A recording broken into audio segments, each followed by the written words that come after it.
सोना अपने भैया भाभी और पिता के साथ कोल्हापुर नाम के एक गांव में रहती थी। सोना की मां का देहांत कुछ साल पहले ही हो गया था। वो अपने छोटे भाई रवि के साथ 12वीं कक्षा में गांव में ही पढ़ रही थी। आज सोना और रवि के 12वीं कक्षा का रिजल्ट का दिन था। सोना अपना रिजल्ट लेके आती है। पापा, पूरी कक्षा में मेरा पहला स्थान आया है और मेरे 90% बने हैं। अरे वाह बेटा, ये तो बहुत अच्छी बात है। पापा, टीचर जी ने कहा है कि अब शहर की अच्छी कॉलेज में एडमिशन लेना है। बेटा, अब तो तुम्हारी 12वीं हो गई है। अब तुम आगे पढ़कर क्या करोगी? लेकिन पापा, आपको तो पता है ना कि मुझे पढ़ने का कितना शौक है और मैं पढ़ लिख कर एक पुलिस ऑफिसर बनना चाहती हूँ। बेटा, हमारे समाज में लड़कियों को 10वीं तक ही पढ़ाते हैं। वो तो हमारे गांव में स्कूल थी, इसलिए तुम्हें 12वीं तक पढ़ा दिया। लेकिन अब मैं तुम्हें शहर जाने की अनुमति नहीं दे सकता। तभी सोना की भाभी आती है। नहीं पापा, आप चाहे कुछ भी कह लीजिए, लेकिन मैं अपनी पढ़ाई नहीं छोड़ सकती। अरे सोना, तुम्हें अपने पापा की भी शर्म लिहाज नहीं है क्या, जो तुम इनके सामने जबान लड़ा रही हो? लेकिन भाभी, मैं तो बस पापा को कॉलेज के लिए कह रही थी। हाँ तो सही ही तो कह रहे हैं पापा जी। लड़कियों को पढ़ाई लिखाई में नहीं, घर के कामों में ध्यान देना चाहिए। और अब तुम बहुत पढ़ ली, अब हमारी घर के कामों में मदद करवाया करो। तभी रवि भी अपना रिजल्ट लेके आता है। पापा, मेरा 12वीं का रिजल्ट आ गया।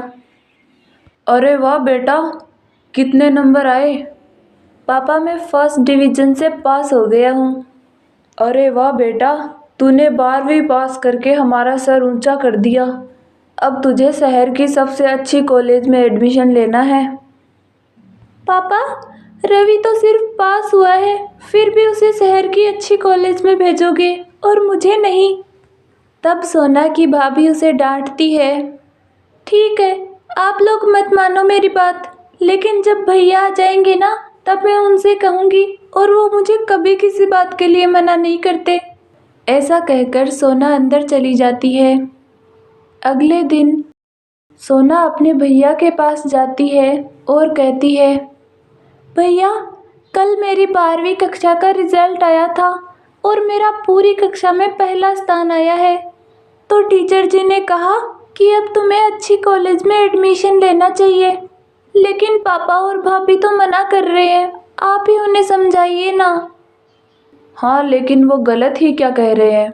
वैसे भी लड़कियों को पढ़ाई लिखाई काम तो आती नहीं है। लेकिन भैया, मैं पढ़ लिख कर अपना सपना पूरा करना चाहती हूँ। देख सोना, तू ये पुलिस बनने की जिद तो छोड़ दे और अपनी भाभी के साथ घर के कामकाज में हाथ बटाया कर।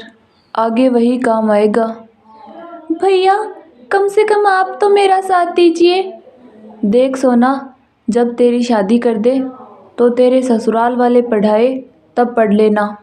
दरअसल सुनीता पहले ही मनोज को समझा देती है।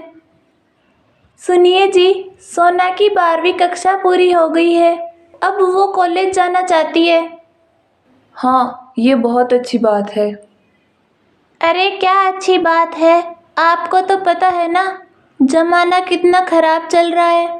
जवान लड़की को अकेले बाहर थोड़ी भेज सकते हैं। कल को कुछ हो गया तो लोग कहेंगे कि माँ तो मर गई, लेकिन भाभी ने कुछ नहीं सिखाया।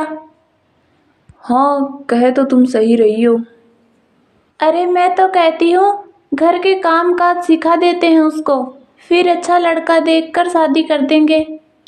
अब रवि कॉलेज ज्वाइन कर लेता है और सुनीता सोना से घर के काम कराती। सोना बेचारी पूरे दिन साफ सफाई करती, सबका खाना बनाती और सुनीता आराम करती।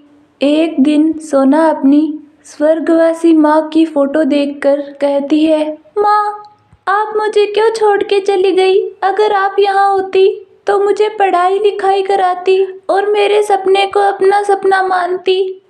माँ, यहाँ भाभी, पापा, भैया कोई मुझसे प्यार नहीं करता। ऐसा कहकर सोना रोने लगती है और कुछ दिन बाद सोना की एक अच्छा लड़का देखकर शादी कर देते हैं।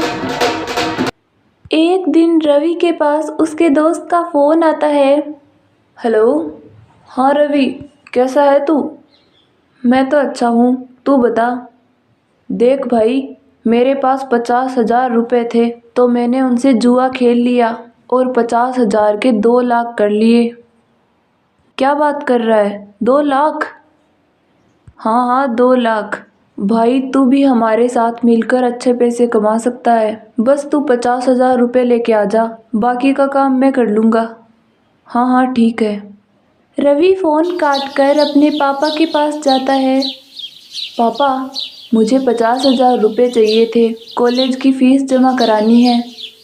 हाँ बेटा, मैं मनोज से कहता हूँ। रवि पैसे लेकर उनसे जुआ खेलता है और 50,000 हार जाता है। फिर वो अपने घर आ जाता है।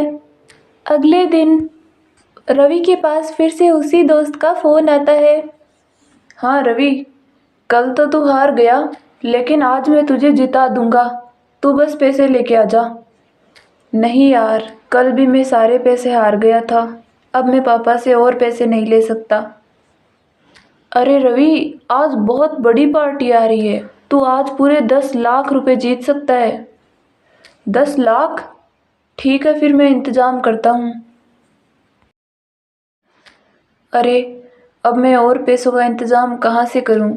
हाँ, ये भाभी की अलमारी किस काम आएगी? रवि अपनी भाभी की अलमारी से सोने की चेन निकाल लेता है और वो चेन भी जुए में हार जाता है। अब सुनीता कमरे में आती है और अलमारी को खुला देखकर ज़ोर से चिल्लाने लगती है। तभी वहाँ मनोज आता है। मनोज, मैं जब अंदर आई तो मैंने देखा कि अलमारी खुली है और उसमें मेरी सोने की चेन नहीं है। अरे सुनीता, तुम ज़रा ध्यान से देखो, यहीं कहीं होगा। नहीं मनोज, मैंने सारी जगह देख लिया, पर्स कहीं नहीं है। कहीं पुनीत ने तो। अरे नहीं नहीं, पुनीत क्यों चुराएगा? उसको तो हम खर्चा देते हैं ना। ऐसा कहकर दोनों बाहर जाते हैं। पापा, सुनीता का पर्स नहीं मिल रहा, आपने कहीं देखा है क्या? नहीं नहीं, मैंने तो नहीं देखा। तभी वहाँ रवि शराब के नशे में आता है। अरे रवि बेटा, ये तुझे क्या हुआ? कुछ नहीं पापा, मैं दारू पी के आया हूँ। रवि, क्या बहू की चेन तूने चुराई है? हाँ पापा, वो चेन तो मैंने बेच के जुआ खेल लिया। ऐसा कहकर रवि बेड पे गिर जाता है। तभी वहाँ सोना आती है। पापा, मैं पुलिस ऑफिसर बन गई।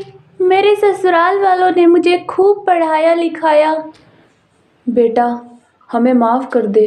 तेरा इतना मन था पढ़ाई करने का, फिर भी मैंने तुझे नहीं पढ़ाया और इस नालायक पर लाखों रुपए खर्च कर दिए मैंने, और आज ये शराब पी के आया है। बेटा, मुझे बहुत खुशी है कि तू पुलिस ऑफिसर बन गई और अपना सपना पूरा किया।